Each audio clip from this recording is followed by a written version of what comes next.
राधे राधे दोस्तों आज मार्गशीर्ष शुक्ल एकादशी है। आज के दिन व्रत रख पूजा करने से मोक्ष की प्राप्ति होती है, इसलिए इसे मोक्षदा एकादशी कहते हैं। शास्त्रों के अनुसार आज के दिन ही भगवान श्री कृष्ण ने अर्जुन को गीता का उपदेश दिया था, इसलिए आज के दिन को गीता जयंती के नाम से भी जाना जाता है। इस दिन श्रीमद् भगवत गीता का पठन या श्रवण अवश्य ही करना चाहिए। ऐसा करने से भगवान श्री कृष्ण की कृपा से कष्टों से छुटकारा मिलता है और जन्मों जन्मों के पापों का नाश हो जाता है। आज के दिन गीता के अध्याय का श्रवण कर इसका पुण्य पितरों को प्रदान करने से पितरों को भी मोक्ष की प्राप्ति होती है। तो आज के इस वीडियो में हम आपको गीता जयंती और मोक्षदा एकादशी के इस शुभ अवसर पर गीता का 11वां अध्याय सुनाने जा रहे हैं। आज के दिन गीता के इस एकादश अध्याय को सुनने मात्र से ही भगवान श्री कृष्ण की कृपा से सुखमय जीवन व्यतीत कर अंत में मोक्ष की प्राप्ति होती है। जो व्यक्ति इस अध्याय का श्रवण कर इसके पुण्य को अपने पितरों को प्रदान करते हैं, भगवान श्री कृष्ण की कृपा से उनके पितरों को प्रेत योनि से छुटकारा मिल जाता है। नरक की यातनाओं से भी पितरों को मुक्ति मिलती है और पितरों को सद्गति प्राप्त होती है। पितृ प्रसन्न होकर अपने परिजनों को अपना आशीर्वाद देते हैं। इससे पितृदोष तुरंत ही दूर हो जाता है और पितरों को मोक्ष की प्राप्ति होती है। इसलिए दोस्तों आज के दिन श्रद्धापूर्वक श्रीमद् भगवत गीता के इस एकादश अध्याय का श्रवण अवश्य ही करें। तो आइए सुनते हैं श्रीमद् भगवत गीता का 11वां अध्याय। अर्जुन बोले, मुझ पर अनुग्रह करने के लिए आपने जो परम गोपनीय अध्यात्म विषयक वचन अर्थात उपदेश कहा, उससे मेरा यह अज्ञान नष्ट हो गया। क्योंकि हे कमल नेत्र, मैंने आपसे भूतों की उत्पत्ति और प्रलय विस्तार पूर्वक सुने हैं तथा आपकी अविनाशी महिमा भी सुनी है। हे परमेश्वर, आप अपने को जैसा कहते हैं यह ठीक ही है, परंतु हे पुरुषोत्तम, आपके ज्ञान, ऐश्वर्य, शक्ति, बल, वीर्य और तेजस से युक्त ईश्वर रूप को मैं प्रत्यक्ष देखना चाहता हूँ। हे प्रभु, यदि मेरे द्वारा आपका यह रूप देखा जाना शक्य है, ऐसा आप मानते हैं, तो हे योगेश्वर, उस अविनाशी स्वरूप का मुझे दर्शन कराइए। श्री भगवान बोले, हे पार्थ, अब तो मेरे सैकड़ों हजारों नाना प्रकार के और नाना वर्ण तथा नाना आकृति वाले अलौकिक रूपों को देख। हे भरतवंशी अर्जुन, तो मुझ में आदित्यों को अर्थात अदिति के 12 पुत्रों को, 8 वसुओं को, 11 रुद्रों को, दोनों अश्वनी कुमारों को और 49 मरुदगणों को देख तथा और भी बहुत से पहले ना देखे हुए आश्चर्यमय रूपों को देख। हे अर्जुन, अब इस मेरे शरीर में एक जगह स्थित चराचर सहित संपूर्ण जगत को देख तथा और भी जो कुछ देखना चाहता हो सो देख, परंतु मुझको तो इन अपने प्राकृतिक नेत्रों द्वारा देखने में निसंदेह समर्थ नहीं है। इससे मैं तुझे दिव्य अर्थात अलौकिक चक्षु देता हूँ। इससे तू मेरी ईश्वरीय योग शक्ति को देख। संजय बोले, हे राजन, महायोगेश्वर और सब पापों का नाश करने वाले भगवान ने इस प्रकार कहकर उसके पश्चात अर्जुन को परम ऐश्वर्य युक्त दिव्य स्वरूप दिखलाया। अनेक मुख और नेत्रों से युक्त, अनेक अद्भुत दर्शनों वाले, बहुत से दिव्य आभूषणों से युक्त और बहुत से दिव्य शस्त्रों को हाथों में उठाए हुए, दिव्य माला और वस्त्रों को धारण किए हुए और दिव्य गंध का सारे शरीर में लेप किए हुए, सब प्रकार के आश्चर्य से युक्त, सीमा रहित और सब ओर से मुख किए हुए विराट स्वरूप परमदेव परमेश्वर को अर्जुन ने देखा।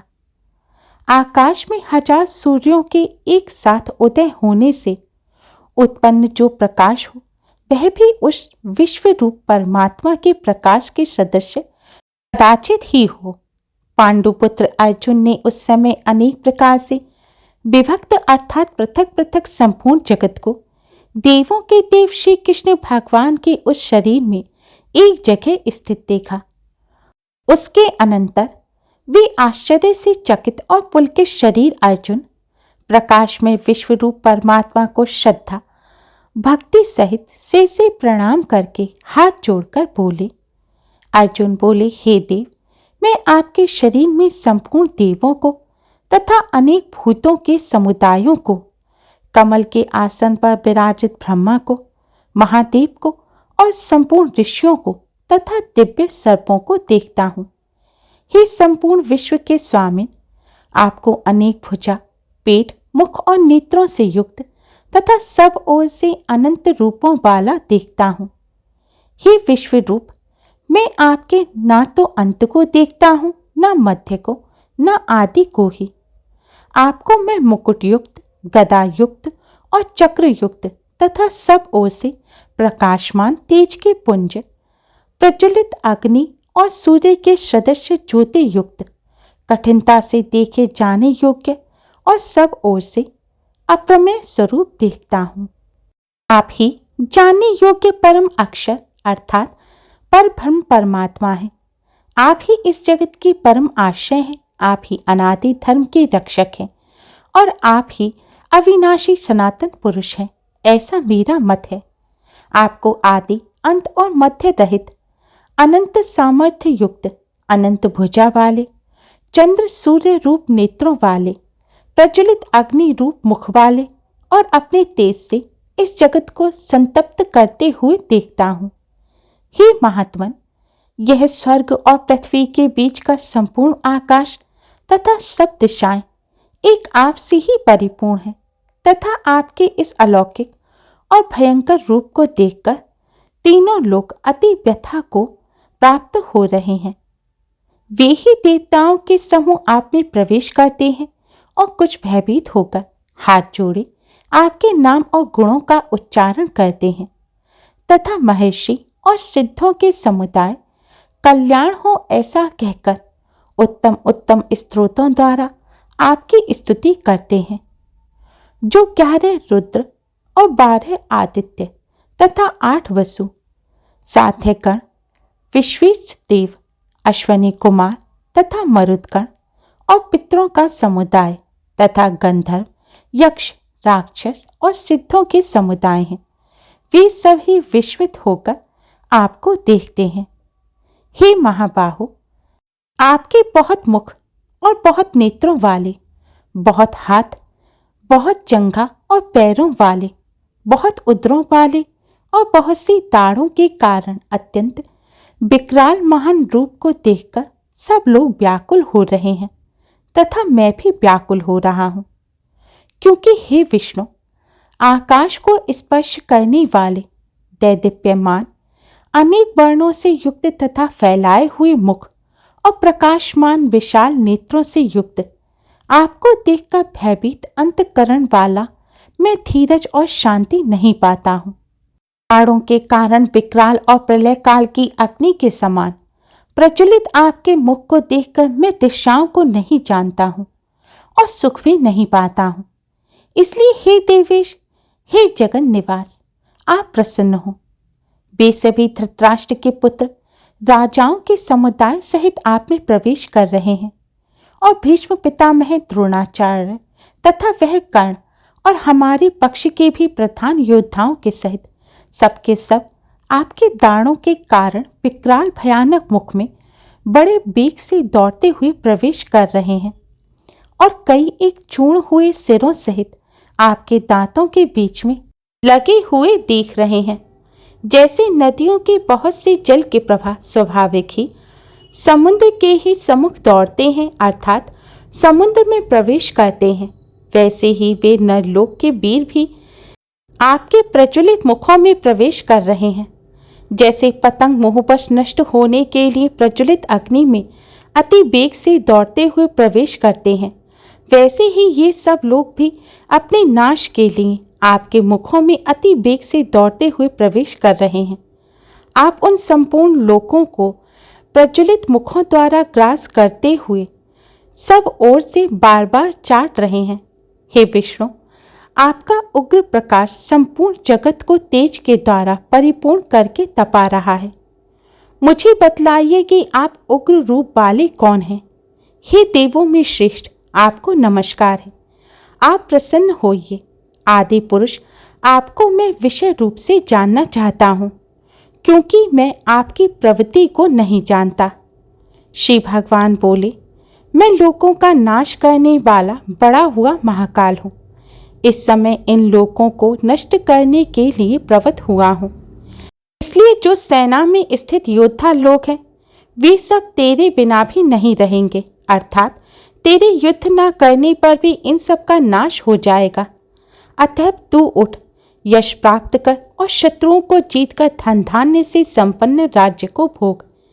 ये सब शूरवीर पहले ही से मेरे द्वारा मारे हुए हैं।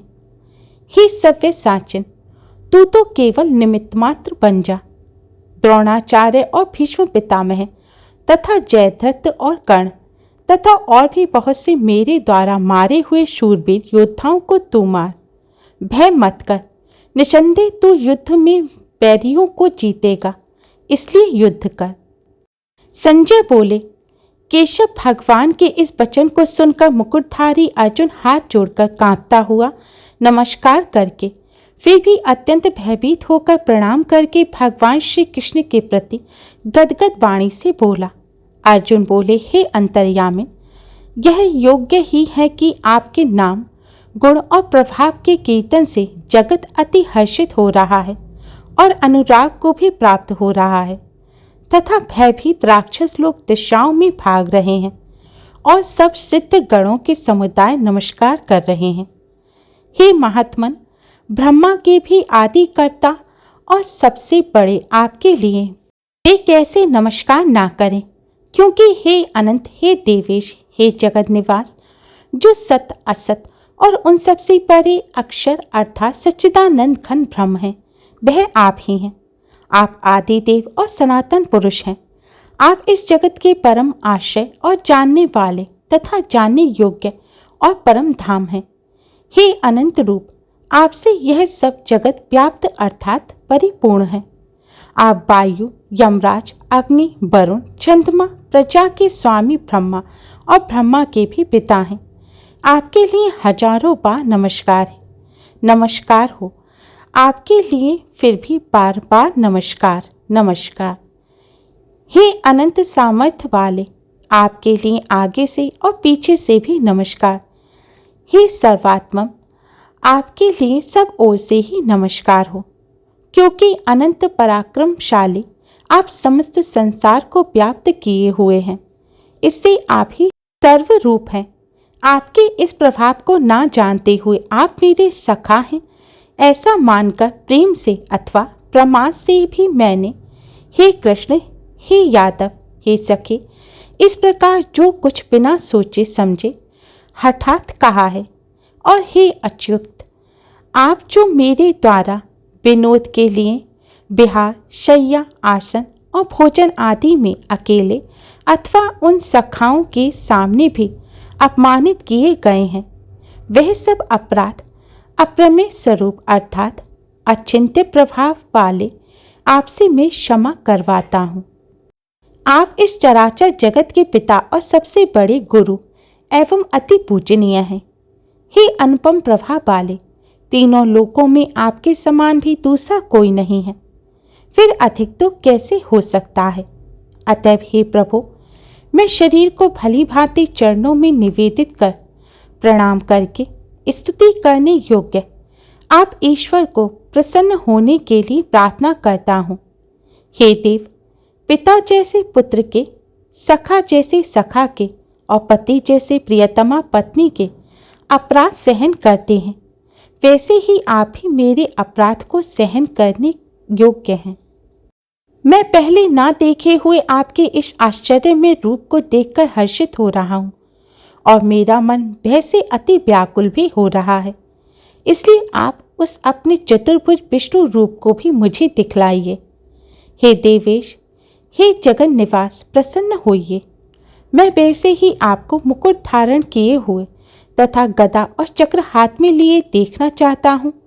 इसलिए हे विश्व स्वरूप, हे सहस्त्र बाहु, आप उसी चतुर्भुज रूप में प्रकट होइए।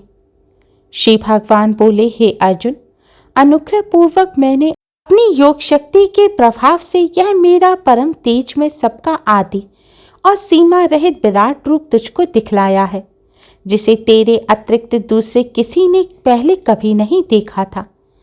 हे अर्जुन, मनुष्य लोक में इस प्रकार विश्व रूप वाला मैं न वेद और यज्ञों के अध्ययन से, न दान से, न क्रियाओं से और न उग्र तपों से ही तेरे अतिरिक्त दूसरे के द्वारा देखा जा सकता हूँ। मेरे इस प्रकार के इस विकराल रूप को देखकर तुझको व्याकुलता नहीं होनी चाहिए और मूढ़ भाव भी नहीं होना चाहिए।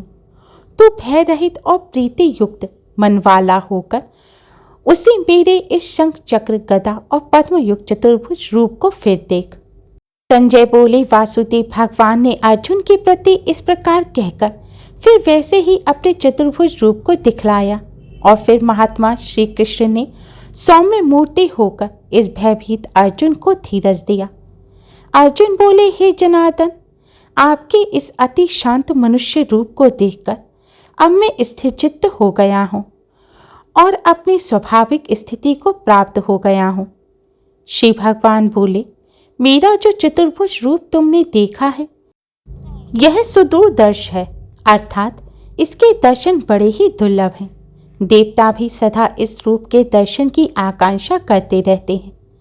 जिस प्रकार तुमने मुझको देखा है, इस प्रकार चतुर्भुज रूप वाला मैं न वेदों से, न तप से, न दान से और न यज्ञ से ही देखा जा सकता हूँ, परंतु हे परंतप अर्जुन, अनन्य भक्ति के द्वारा इस प्रकार चतुर्भुज रूप वाला मैं प्रत्यक्ष देखने के लिए, तत्व से जानने के लिए और प्रवेश करने के लिए, अर्थात एक ही भाव से प्राप्त होने के लिए भी शक्य हूँ। हे अर्जुन, जो पुरुष केवल मेरे लिए ही संपूर्ण कर्तव्यों को करने वाला है, मेरे परायण है, मेरा भक्त है, आसक्ति रहित है और संपूर्ण भूत प्राणियों में बैर भाव रहित है, वह अनन्य भक्ति युक्त पुरुष मुझको ही प्राप्त होता है। श्रीमद् भगवद गीता 11 अध्याय समाप्त हुआ। उम्मीद है आपको हमारी ये वीडियो पसंद आई होगी। Please like, share and subscribe. Thanks for watching. Radhe Radhe.